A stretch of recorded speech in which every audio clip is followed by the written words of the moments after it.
Thank you. Thank you so very much, Kareem. I'm especially delighted to be here and acknowledge, Kareem, your work and share with everyone that, as you, of course, know, we're so thrilled that he was sworn in to the Homeland Security Advisory Council earlier this month, and we're very much enriched by that.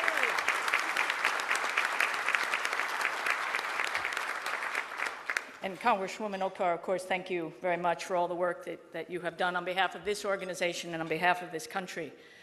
Before I begin, I'd like to share in solidarity with you the pride that we have in the Arab and Muslim Americans who are working in the Department of Homeland Security. Among them are three today: Juliet Khayyam, who is the Assistant Secretary for Intergovernmental Programs, Arif Ali Khan, who is the Assistant Secretary for Policy Development, and Shariq Zafar, who is with, as many of you know, our civil rights and civil liberties organizations.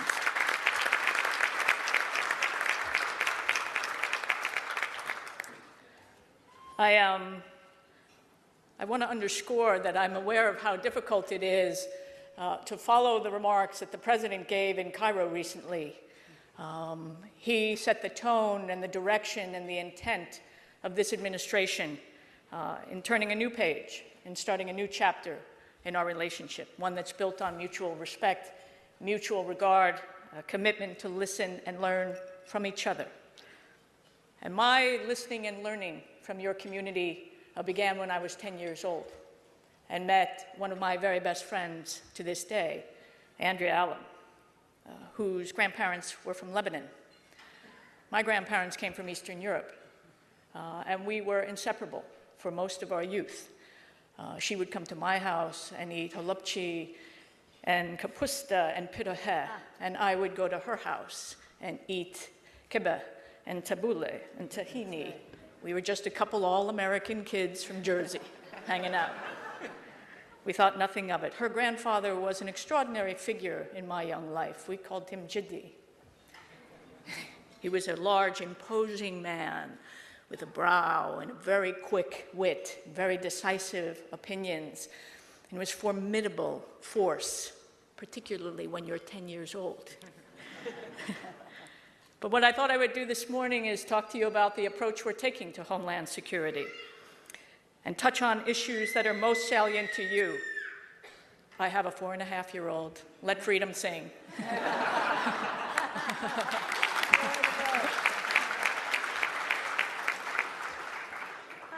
I know there are issues that are very close to your heart and very high on your mind. The issue of civil rights and civil liberties, questions about the watch list, issues related to that, concerns about violent extremism and events abroad. But I'll talk to you about the Department of Homeland Security and the calling that we have to fulfill its mission to protect this country, building on the work of tens of thousands of dedicated men and women under dedicated leadership who have for 6 years built this department with the faith and calling that all of that entails. Secretary Napolitano has outlined a 5-part framework that we will follow and guide our efforts going into the future. These elements are counterterrorism, secure borders, immigration enforcement, ensuring that we are well prepared for, can respond to, and can recover from disasters, and a commitment to mature and evolve a department that is already very sturdily on its feet. Let me talk about each of these in turn. In the area of counterterrorism, our mission can be simply stated: to protect this country from attack. What does this mean? It means to guard and shield the United States from those who would intend us harm. How will we do this? By creating and building and strengthening a system that's designed to detect, identify, attribute, and disrupt harmful efforts. We will do this by denying entry to those who would do us harm and by reducing our vulnerabilities where they exist. Denying entry really is about securing our borders. But in securing our borders, you can see the duality that is inherent in the Homeland Security mission. On the one hand, we want to prevent intentioned entry. On the other hand, we want to expedite beneficial trade and travel. We want to be a welcoming nation. But how will we do both of these things? With technology, with people, and with partnerships, and another area that the President emphasized in his Cairo speech. The Department of Homeland Security in this area, in any of our mission areas, cannot do all that needs doing on our own. We must rely on our partnerships with others in the federal government, with the Congress, with the people of the United States, in their communities, at the state and local, tribal level, with non-governmental organizations and organizations that care very deeply about our shared future that we confront and must confront together. We also have the mission in Homeland Security of enforcing our immigration laws. Why? Why is this necessary? It's necessary because we need an orderly system that serves this core aspect of our most basic sovereign prerogative. But here, too, we can see the duality of our mission. On the one hand, we must attract people who enrich our culture and economy, who enrich our lives every day. But we must also keep out those who might be dangerous. Enforcing our immigration laws in a tough and fair way includes the need for systems that help us maintain a legal workforce. And in this regard, we will emphasize and focus on criminal aliens, on egregious employers who exploit vulnerable populations, and on traffickers who themselves trade in the vulnerable. We must, as a nation, we must as communities, we must as individuals, improve our preparedness for and our ability to respond and recover from disasters of any kind. Disasters are not theoretical. I can tell you firsthand, they happen somewhere and they involve somebody. Disasters are a very personal experience with often devastating loss. But we want to be a country that's prepared, not scared. We want to be a country that builds that preparedness on individual information, capable communities, and a responsive federal system that mobilizes responsible and competent assets in a timely way and gets help where it is needed. We also, as part of our way going forward, will strengthen and evolve this department into one DHS.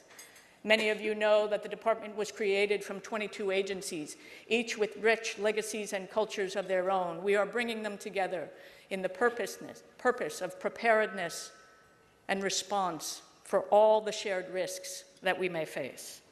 In order to do this, we have to be a department that is proficient and joined up. Joined up is not a technical term. It comes back to this notion of partnerships, of working together within the department, within the government, between the federal government and state and local and tribal efforts as well, across our boundaries and shores, to the friends and allies we have around the world, working together in common purpose. What does all of this mean for you? This is your department. This is your homeland. This is your security. And we will pursue this agenda with the principles I know that you recognize and value as much as we do. The principle of inclusivity, of accountability, of decisiveness, and of security. As the President has repeatedly said, we don't have to sacrifice our values for security. We don't have to sacrifice decisiveness for including people in our decisions. We don't have to sacrifice our security for being accountable. I know, as I mentioned, that there are issues on your mind and that you have very specific expectations. I no doubt will disappoint some of you because I will make no policy pronouncements today. But as we have been through our Office of Civil Rights and Civil Liberties, to many of us individually and collectively as a department, we will continue to work with you, talk together, and try and resolve some of the issues that are at the heart of your concerns.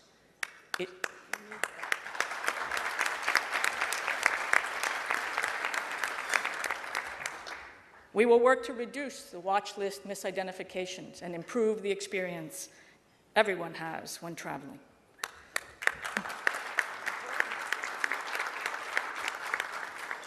The issue of violent extremism is a deeply troubling one, and one that all communities share, one we must confront and deal with and curtail directly. We have to ask ourselves, are we doing all we can in this regard? And with respect to events abroad, I can only say that for my entire adult lifetime, I have been a student of the region that I love very much. I have many, many, many friends that I would call dear friends. And we know that the world is seeking here for this region an equilibrium where the people can acknowledge the legitimacy of each other's legitimate aspirations. We will not solve that problem here today.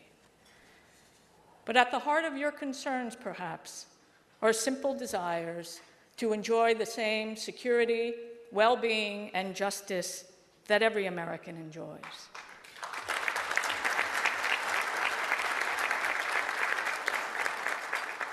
Security is not just freedom from fear of attack, but also the responsible exercise of power. Well-being is not just freedom from want, but access to economic opportunities and the richness of this life that it has to offer. Justice is not just about fear from persecution, but it's also about voice. Ours is a very, very special democracy. Ours is a special democracy with a deep resilience built on the richness of the traditions and cultures that we try to weave together every day. We know, or we should know, that when you set people apart, they will hold themselves apart, and we are all the poorer. We cannot afford at this moment in our nation's history to be without all of the talents that we have represented in this great nation. But we must remind ourselves every day of the majesty of law and of its power to protect when we recall the fundamental truth that built this country. To paraphrase Justice Jackson, we submit to no rulers except under rules. And it is within these rules, and it is with mutual trust and respect that we will find a way to hand to all of our children a homeland and way of life that is truly secure. As Jiddi would have said, inshallah. Thank you.